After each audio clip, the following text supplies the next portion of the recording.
D23 has come and gone, and now, folks, we're finding out what so many think about the announcements. There are many of them, lots of them. Let's find out, where are they ranked according to Disney Tourist Blog's Tom Bricker, who we love, and then we'll tell you what we think are the best and the worst of the announcements from D23. Here we go. Top 22, because there are 22 announcements here. Let's see. Number 22, new class of Disney cruise ships. So you can see where Tom Bricker thinks his priorities are. There's a ton of cruise ships coming. He puts this as the bottom. For the company, though, and for investors, I would say it's way closer to the top, maybe the top. Number 21, Spider-Man swings into Shanghai Disneyland. He puts this low. I also say, I don't care. The Imagineering Story Season 2 on Disney Plus is ranked down there really low. And yeah, I got to say, I mean, it's a show, so who cares? Number 19, Miss Fritter is ready for Magic Kingdom's Demolition Derby. Okie dokie. It's a little spinner ride. They've got it at night so they can show the lights, because otherwise it looks really dull because it's a spinner ride. Yep. Number 18, New Avengers Pavilion Towers over Hong Kong Disneyland. I'm sorry, but Hong Kong Disneyland was a massive mistake and there's no fixing it. So it is what it is. Do you disagree with that one, Culture, that Hong Kong Disneyland was a huge mistake? I think both China parks were a huge mistake. I think Hong Kong was an easier to explain away mistake. Because we didn't know what the UK was going to do at the time they started to move forward with development. And I would say that once we knew what China intended to do with Hong Kong, I think we shouldn't have even gotten, or Disney as a company shouldn't have even gotten invested in Shanghai, because they haven't developed the land adjacent to Hong Kong that I'm aware of. And they also are supposed to be expanding Shanghai, which, again, I think is a problem for Disney. You're in partnership with a commie government, and that never ends well. Now, Bricker's putting number 17 as the race into Sugar Rush Sweet Rescue. This is coming to Tokyo Disneyland, and I think this is a massive missed opportunity. This is a ride that is essentially a cross between Mickey's Runaway Railway and Space Ranger Spin in Magic Kingdom. I can't understand what they were thinking here. It's so simple to let people do the Sugar Rush video game and do it in glassless 3D and let people race just like in the movie. I can't understand how they missed this one, but they missed this one. So there you go. Number 17 seems right to me on that one. Moana and more set sail with Disney Believe. He's got this at 16. I think for the company's sake that all of the Disney cruise stuff is way, way higher. For fans of theme parks, though, you're either a theme park fan or a cruise ship fan. I guess you can be both, but the cruise ships take away from the theme parks take away from cruise ships. That's the way I see it. So down there it goes. Okay. A Symbol for Adventure in the Marvel Multiverse in Disneyland is number 15 for Tom Bricker. This fills in the parking lot that was now and is no more. Yep. And panel, what do you guys think about the A Symbol for Adventure? I think people will be surprised by the ride technology, and I think that people might be excited about it. You like it? I don't have enough insight into it yet to get terribly excited. Could be okay though, right? Yeah. Okay.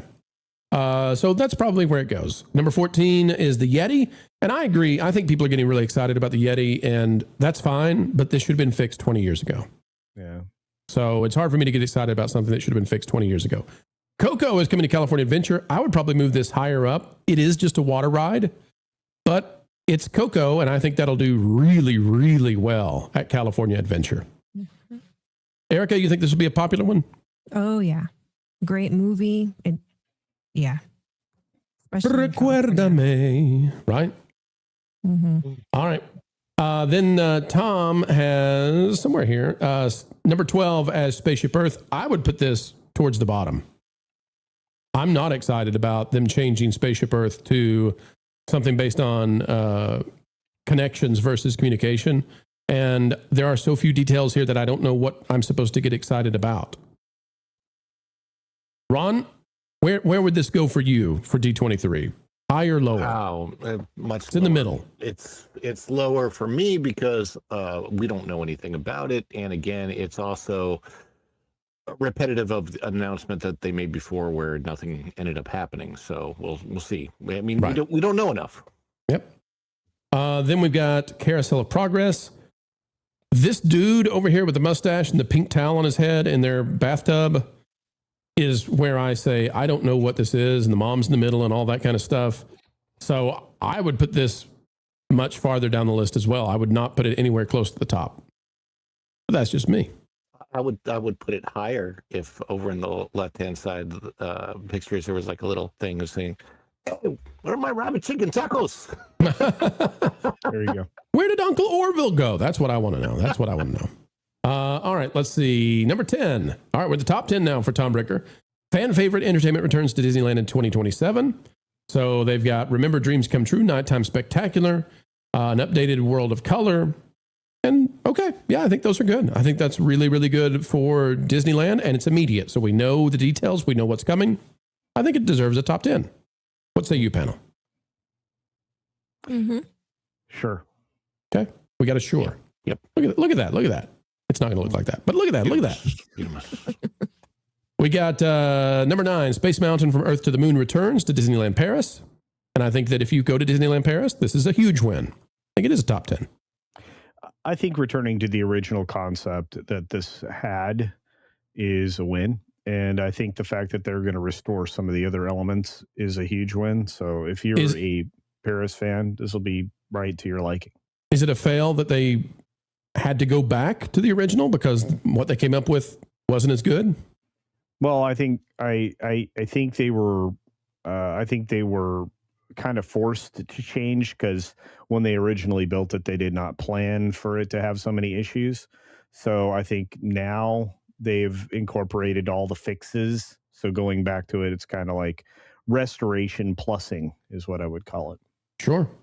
All right. We've got the Lion King coming to Disney Adventure World over there in Paris. Hey, you know what that is? Concept art. Splash Mountain. Yeah. Mm-hmm. Okay, so here's the thing. We got a Scar versus Simba climactic confrontation, it says. That's number 8. I can't put a single scene in a ride as a top 10 for D23. But that's all they had to show anybody. That's the problem. This was presented in a very vague way because they don't want to give away that they're basically doing a better version of Tiana with Lion King.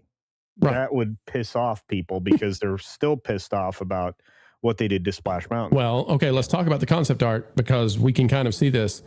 This matches up with, I mean, it may be a 1-to-1. They're just copying Splash Mountain's layout because this appears to be the laughing place. The vultures would be right back here over the tunnel as you go up. This is the fight before we go up the tunnel and then we go down. Yeah. So I think you're right. I would not be opposed to them doing that at Animal Kingdom in Africa. Oh, that would be kind of cool. Not a bad idea. Space Mountain Earthrise blasts off a bold new future. I think this is interesting as number 7 because this is being done in Tokyo Disneyland by Oriental Land Company. This is, by the way, one of the most non-Disney efforts we've ever seen. This was ordered by the Oriental Land Company, directed by the Oriental Land Company. Disney has helped them to some degree, but this is essentially, what if we made our own Space Mountain our way and got away from Disney? So interesting that he's got it at number 7. Then what do we have? We've got Humans Invited into Monster World early. He's got this as number 6.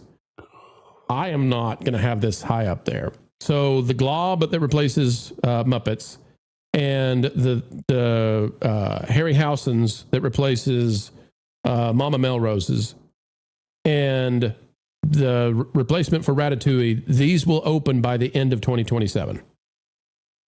And that's it. I cannot put that anywhere near a top 10.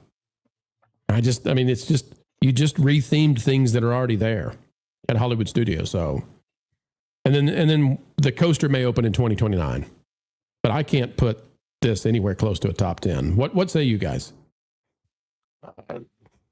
I think Harryhausen's is going to be a win for the fans of Monsters Inc. that want to eat at that restaurant. Other than that, how many can there be, Ron? I know. It's not. How many can there be who say, "Oh man, not only am I a huge Monsters Inc. fan, but I want to eat from a giant octopus squid thing. That's it. The animatronic's going to be amazing. I guess. Tropical Americas at Animal Kingdom. This is one of the things that I am keen on. I think that other than they're missing animals at Animal Kingdom, they need to fix that. Other than that, I think Tropical Americas is headed for a big win. I think that this is one thing that they're doing well. Pushback any from the panel? For me, it's actually even higher than 5. This is probably my number one thing. Yep. The one thing I'm really excited for. And while I feel like Joe Rohde opened the door for animals to be included somehow in the future of this, if they can figure out where to put them somehow. It's not hard. They got lots of land. Put a capybara exhibit in there and call it a day. I feel like they definitely need something. Put some parrots in. Let's go. Doesn't have to be snakes. Okay, Ron. Know what you're up to. It's raiders. They're gonna. Speaking of snakes, there's the. It's not going to look like that, but the supposed giant animatronic that goes in the Indy ride that will be there. I think they're doing a great job with it. Number 4, Tom Breaker has Race to the Wilderness of Piston Peak. I think this is a colossal failure. This is a slow-moving, silly little ride that is nothing like what they showed off. It's two rides, in fact, one of which is just lackluster. It's going to dominate Frontierland. It makes Liberty Square feel like Alaska. This is a total waste of money. Total waste of money. I would drop this way down into the bottom, but that's me. Yeah. I mean, this actively makes me want to not go. So it's a completely different. It's like I have disdain for them replacing Rivers of America with this travesty. This is a detriment to Magic Kingdom. This is actually a detriment. This is ugly. It is busy. It is noisy in a part of the park that is not supposed to be. Frontierland is supposed to be like, hey, you're stepping out into a wilderness. This doesn't look like a wilderness. This looks like a lot. It looks like kind of like a clown world, but that's my thought. Dark Forest of Villains creeps into Magic Kingdom. Got that at number 3. We'll see. I just don't know enough yet about this land to know where to put it. It's years and years away. We're talking about something 9 years away. Why would it be so high on this list when it's so far away look, I get that there's excitement for it, but as far as this list is concerned this year, it doesn't make sense that it's so high. 9 years away. Tomorrowland Reimagine at Disneyland. Again, we know nothing about this, so I don't know where to put it. I would like to put it way up high, but we know nothing. We do know that this is the thing they're going to expedite, so this is coming faster than almost anything else. And then finally, Figment and Dreamfinder reunite. They said they're going to redo Journey into Imagination, but again, no timeline. No details, no nothing. So, Erika, I would struggle to put this at number 1. I'm with Ron. I think that Tropical Americas is the number 1 announcement, and then maybe number 2 from a business standpoint is the Disney Cruise Lines. That's what I think I would rank this. Yeah, it's the most realistic ones people will look forward to and actually want to go see. They're actually happening. Oh man, there's that. They're real. I don't know. So what are we getting, Culture? Did you talk to any Imagineers when you were at D23? Like, what is this with Figment? Are we, what is it? Nobody would offer anything. Again, the announcements were very vague. The commentary on things that were announced when I went back to the floor on Sunday after all these events, there were a few spots on the floor that were more visible than they had been. There were more conversations around what had been announced, but I'm just to be fair, I didn't see that anybody was overly excited over the vagaries of these announcements. And when I talked to the people, go ahead. Is it harsh of us that the way we rank this depends on if we know anything about it? Well, I mean, you can make a lot of announcements. I'm going to make entry into the park free. They're never going to announce that. You can just keep dreaming, buddy. But that's the point. Is like you can announce a lot of things. Like, hey, on this one day a year, we are in the future. One day a year in the future, we're going to make entry into the park free. One day discounts will come. And I think the bigger problem is, and you've already illustrated it, is their history of doing things is not good. I mean, the last thing that they delivered on was a complete and thorough disaster in the form of Tiana. That was a unnecessary but very necessary downgrade. To force change in two theme parks. They made Epcot worse. They made Galaxy's Edge is a disaster. The last thing they did at scale for the parks that was a win was Pandora. That's been a long time ago now. I'm going to say that maybe Cosmic Rewind was a win. Yeah, but it's part of a broader Epcot package. I agree with you. Cosmic Rewind is a win. I don't know that it fits the ride itself is great. They could have done a much better job integrating it with Epcot somehow. But overall, all of the Epcot. So like, if you look at the Epcot changes, the lights on Spaceship Earth are great. Cosmic Rewind is great. Everything else they did with Epcot actually made it worse. Yeah, I agree. As a full package, worse. Project Gamma was incomplete. And again, a lot of the changes that they made well before they decided to trudge forward on that one were net positives, like the third theater for Soarin', right? Over at Living with Land, they needed the third theater. It's like when they built the third track or third path for the Woody attraction in Toy Story, and then they flipped front stage for backstage in order to give us Toy Story Land. But I mean, nobody can say effusively that what we got with Galaxy's Edge at either park was a net positive, especially at Florida, when it kind of landlocked them into a lot of disadvantageous positions for expansion. And not only that, one of their pathways to expansion they developed with a terrible hotel idea, which is now being repurposed as an Imagineering headquarters for some bunker. We'll call that the bunker. Yeah. All right, panel. Any other thoughts on the D23s? I think number one is the land coming to Animal Kingdom. I think number two is the cruise lines. And then basically, if it doesn't have details, I can't put it anywhere near the top. It's just, I just sit it at the bottom and say, okay, tell me what you're really going to do one day. And then I'll care. I like the Tokyo Spaceship Earth. I mean, Space Mountain. I'd probably put that at number 3, honestly. And that's the pattern with Disney. Their dishonesty. They've got a reputation now of over promising, under delivering. And I mean, the proof is in the pudding. It's been called out for years now.